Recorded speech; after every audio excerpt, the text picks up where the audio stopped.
शाह ने अंग्रेज़ों को बंगाल के कुछ क्षेत्र में व्यापार करने की इजाज़त दी, जिससे कंपनी ने 1698 में बंगाल के 3 गाँव सुल्तान नदी, कलिकता और गोविंदपुर की ज़मींदारी 12,000 रुपये में खरीद ली, जो उस समय बहुत बड़ी कीमत थी।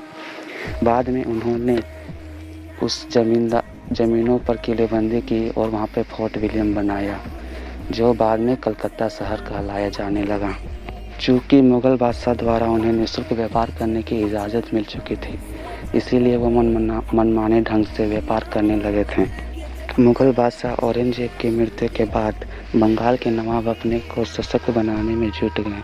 उस समय बंगाल के शक्तिशाली शासकों में अलवर्दी खान, मुर्शीद कुली खान और सिराजुद्दौला बंगाल के शक्तिशाली शासक थे। उन्होंने अंग्रेज़ों के व्यापारिक हितों पर रोक लगाने का बहुत प्रयास किया। उन्होंने व्यापारिक रियासतों में कमी, सिक्के ढालने और किलेबंदी को नष्ट करने का आदेश दिया। समय समय पर बंगाल के नवाब और अंग्रेज़ों के बीच टकराव होता रहा। टकराव इतना बढ़ा कि यह टकराव प्लासी के युद्ध तक जा पहुंचा। 1757 में बंगाल के नवाब अलवर्दी खान के बेटे सिराजुद्दौला को नवाब बनाया गया। अंग्रेज़ चाहते थे कि नवाब उनके व्यापारिक हितों पर ध्यान रखें, पर सिराजुद्दौला ने ऐसा नहीं किया। उन्होंने बहुत सारे व्यापारिक हितों पर रोक लगाई। उन्होंने किलेबंदी करने को नष्ट किया। उन्होंने अंग्रेज़ों को आदेश दिया कि वह किलेबंदी को नष्ट करें, जिसे अंग्रेज़ों ने ठुकरा दिया, जिससे क्रोधित होकर नवाब ने 1756 ईस्वी के मई महीने में मीर कासिम बाज़ार पर आक्रमण कर दिया और फोर्ट विलियम की किलेबंदी को नष्ट करके उसे अपने कब्जे में ले लिया। इस घटना को सुनकर अंग्रेज़ बहुत ही क्रोधित हुए और उन्होंने रॉबर्ट क्लाइव को नौसेना और थल सेना के साथ बंगाल की ओर रवाना किया। किलेबंदी को नष्ट करने के बाद नवाब ने कलकत्ता का नवाब मीर कासिम को बना दिया।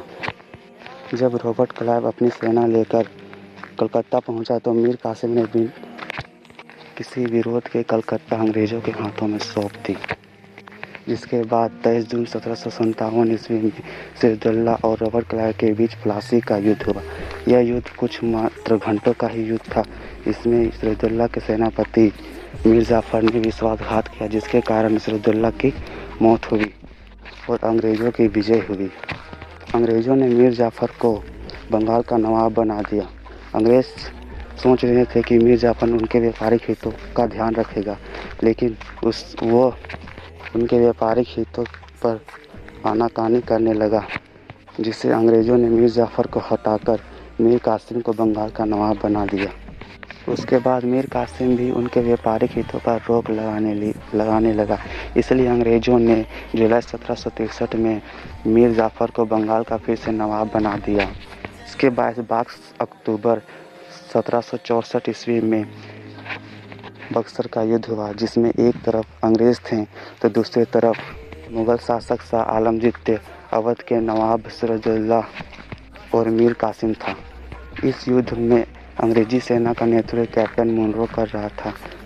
अंग्रेज़ों ने इस युद्ध को जीत लिया और तीनों शासकों को हराकर फिर से बंगाल के नवाब बन गए। इसके बाद बंगाल में अंग्रेज़ों का साम्राज्य और भी बढ़ता चला गया, जिसके बाद उन्होंने बंगाल से बहुत सारे पैसे कमाने शुरू कर दिए और धीरे धीरे ये पूरे भारत पर कब्जा करने लगे। लेकिन अंततः 15 अगस्त 1947 को हमारे संघर्षों के कारण हमें आज़ादी मिल गई।